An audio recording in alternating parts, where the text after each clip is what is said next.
아멘. 오늘 새벽 하나님의 말씀은 신명기 21장 1절에서 23절까지 말씀입니다. 구약 성경 293페이지입니다. 신명기 21장 1절에서 23절까지 말씀입니다.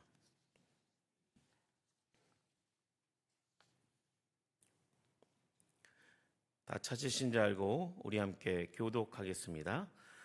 내 하나님 여호와께서 내게 주어 차지하게 하신 땅에서 피살된 시체가 들에 엎드려진 것을 발견하고 그 쳐 죽인 자가 누구인지 알지 못하거든 너희의 장로들과 재판장들은 나가서 그 피살된 곳의 사방에 있는 성읍 원근을 잴 것이요 그 피살된 곳에서 제일 가까운 성읍의 장로들이 그 성읍에서 아직 부리지 아니하고 멍에를 매지 아니한 암송아지를 취하여 그 성읍의 장로들이 물이 항상 흐르고 갈지도 않고 씨를 뿌리도 없는 골짜기로 그 송아지를 끌고 가서 그 골짜기에서 그 송아지의 목을 꺾을 것이요 레위 제사장들도 그리로 갈지니 그들은 내 하나님 여호와께서 택하사 자기를 섬기게 하시며 또 여호와의 이름으로 축복하게 하신 자라. 모든 소송과 모든 투쟁이 그들의 말대로 판결될 것이니라. 그 피살된 곳에서 제일 가까운 성읍의 모든 장로들은 그 골짜기에서 목을 꺾은 암송아지를 위해 손을 씻으며 말하기를 우리의 손이 이 피를 흘리지 아니하였고 우리의 눈이 이것을 보지도 못하였나이다. 여호와께서 속량하신 주의 백성 이스라엘을 사하시고 무죄한 피를 주의 백성 이스라엘 중에 머물러 두지 마옵소서 하면 그 피 흘린 죄가 사함을 받으리니 너는 이와 같이 여호와께서 보시기에 정직한 일을 행하여 무죄한 자의 피 흘린 죄를 너희 중에서 제할지니라.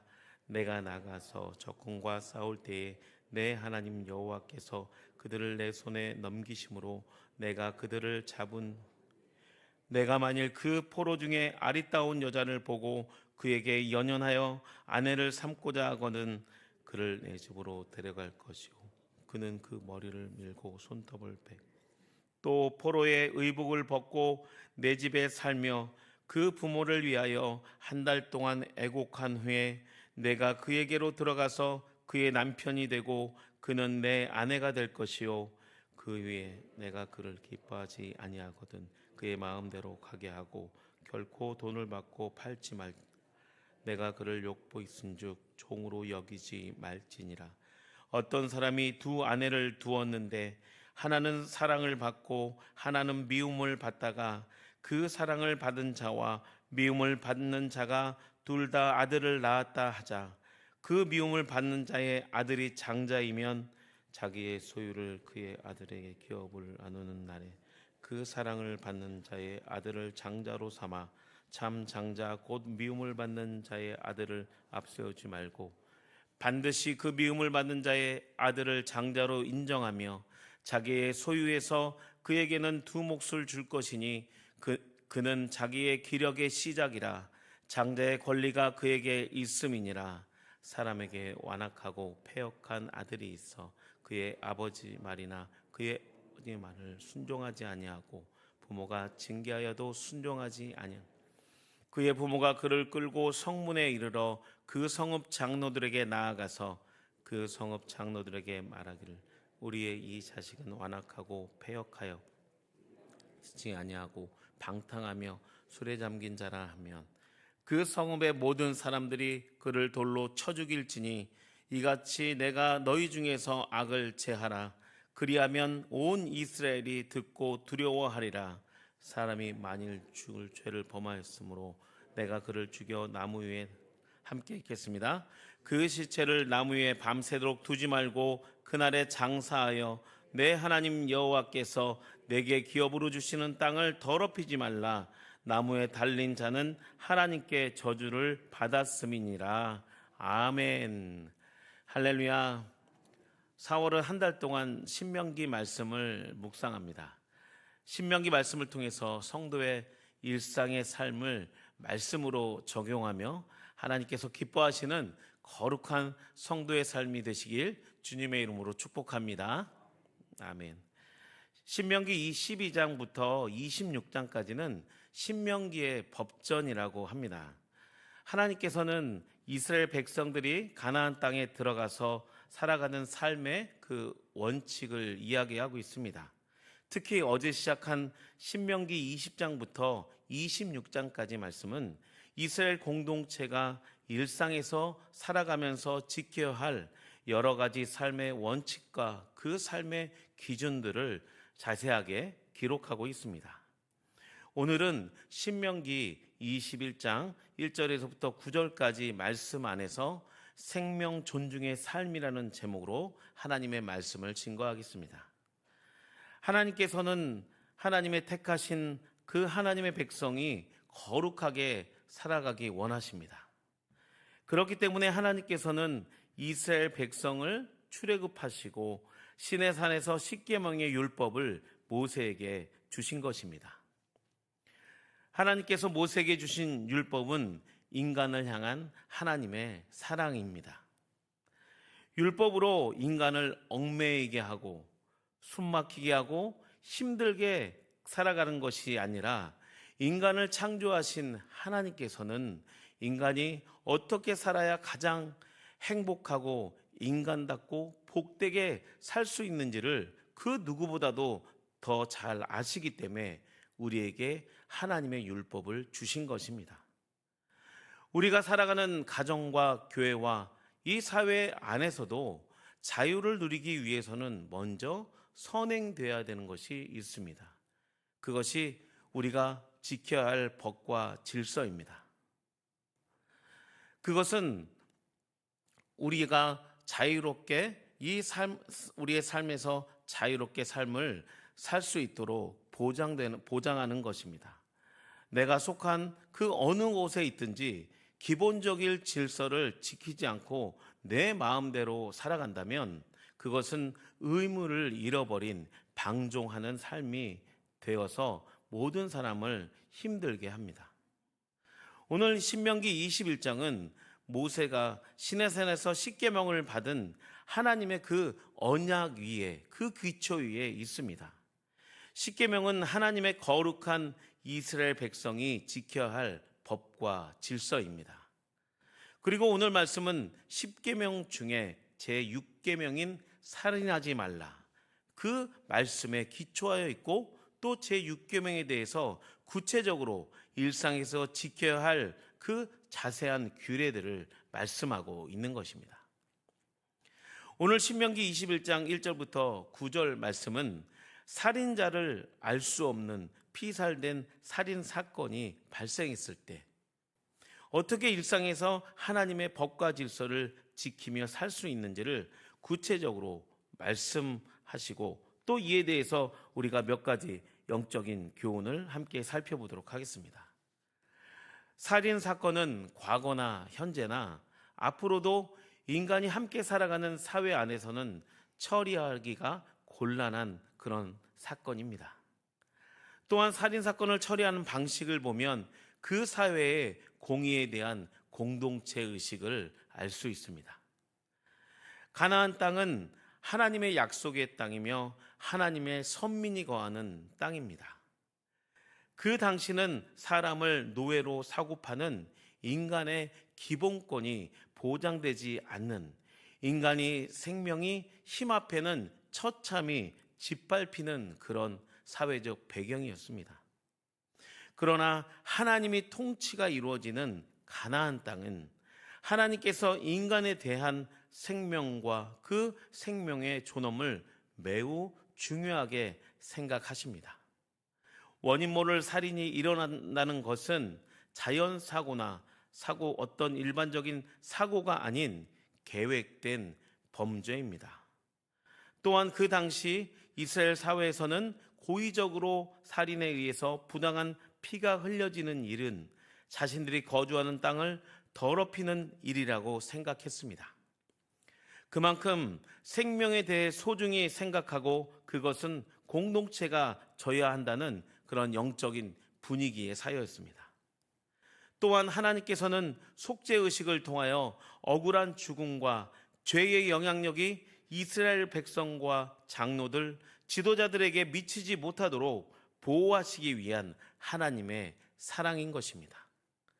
그 당시의 이스라엘 사회적 배경은 살인 사건과 관련 없이 그 시체와 가까이에 있다는 그 이유 하나만으로도 억울한 비난을 받을 수 있기 때문에 그 비난들을 하나님께서는 처리해 주시기 위해서 이렇게 세밀하게 율법을 만드신 것입니다.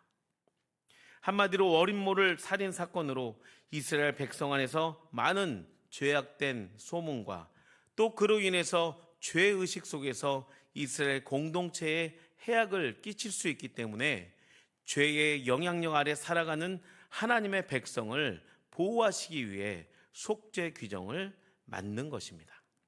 다 함께 3절부터 6절까지 말씀을 함께 읽겠습니다. 시작. 그 피살된 곳에서 제일 가까운 성읍의 장로들이 그 성읍에서 아직 부리지 아니하고 멍에를 매지 아니한 암송아지를 취하여 그 성읍의 장로들이 물이 항상 흐르고 갈지도 않고 씨를 뿌린 일도 없는 골짜기로 그 송아지를 끌고 가서 그 골짜기에서 그 송아지의 목을 꺾을 것이요 레위 자손 제사장들도 그리로 갈지니 그들은 내 하나님 여호와께서 택하사 자기를 섬기게 하시며 또 여호와의 이름으로 축복하게 하신 자라. 모든 소송과 모든 투쟁이 그들의 말대로 판결될 것이니라. 그 피설된 곳에서 제일 가까운 성읍의 모든 장로들은 그 골짜기에서 목을 꺾은 암송아지 위에 손을 씻으며 아멘.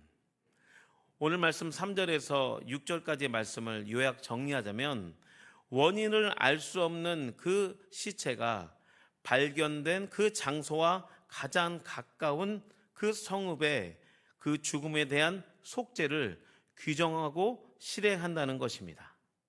3절의 속죄 의식을 위해 선택되는 희생동물은 아직 부리지 아니하고 멍에 매지 아니한 암송아지입니다. 이것은 갓 태어난 순수하고 그 자체로 깨끗하게 보존된 암송아지를 말하고 있습니다. 그리고 흠없고 순결한 생명을 가진 암송아지만이 공동체의 부정을 제거할 수 있는 대속 제물의 자격이 있음을 보여줍니다. 이와 마찬가지로 죄로 인한 온 인류의 부정을 씻기 위한 대속 제물도 죄의 멍에를 지지 않은 흠없고 순전한 제물이어야 했습니다. 그 제물은 완전한 효력을 발휘하려면 죄가 없는 순전한 인간이어야 했습니다. 그 이유는 대속이라는 의미는 속죄의 대상과 같은 종류로 할 때만이 온전해지기 때문입니다. 그러므로 암송아지의 죽음은 이스라엘의 공동체 내에 피 흘린 죄가 있지 않도록 하는 역할이면서 이것은 신약으로 와서 예수 그리스도의 희생을 예표하는 그림자이기도 했습니다.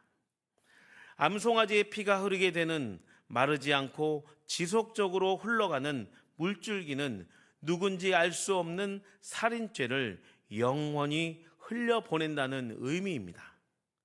예수 그리스도의 속죄 제사인 십자가의 보혈을 통해서 우리의 과거, 현재, 미래의 모든 죄를 영원히 흘려보내시고 우리가 죄와 사망 권세에서 해방되었음을 믿습니다. 그로 인해 죄에서 해방된 하나님의 자녀의 일상의 삶은 더 이상 죄의 종노릇 하지 않고 하나님의 자녀의 신분에 걸맞게 거룩한 삶을 살아가야 되는 줄 믿습니다. 마지막으로 의식을 마친 후 가까운 성읍의 모든 장로들은 암송아지를 위해서 무죄와 정결함을 입증하는 의미로 손을 씻으며 이렇게 기도했습니다. 우리 함께 7절과 8절 말씀을 함께 읽겠습니다. 시작. 말하기를 우리의 손이 이 피를 흘리지 아니하였고 우리의 눈이 이것을 보지도 못하였나이다.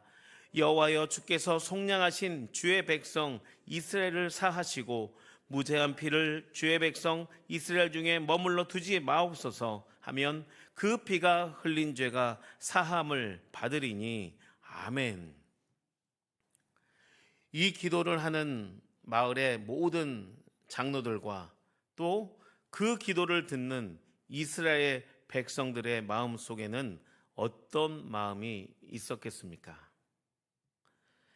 이렇게 속죄 의식을 통해 온 마을 전체가 큰 의식을 거행하였고, 누군지 알 수 없는 억울하게 죽은 사람을 장사하면서 함께 드리는 이 기도 속에서는 마을 공동체 전원이 전쟁터와 같은 이 땅에서의 삶을 거룩하게 살아가야 한다는 그 마음의 다짐과 함께 하나님의 은혜를 구하는 그 신실함을 함께 공유하게 된 것입니다.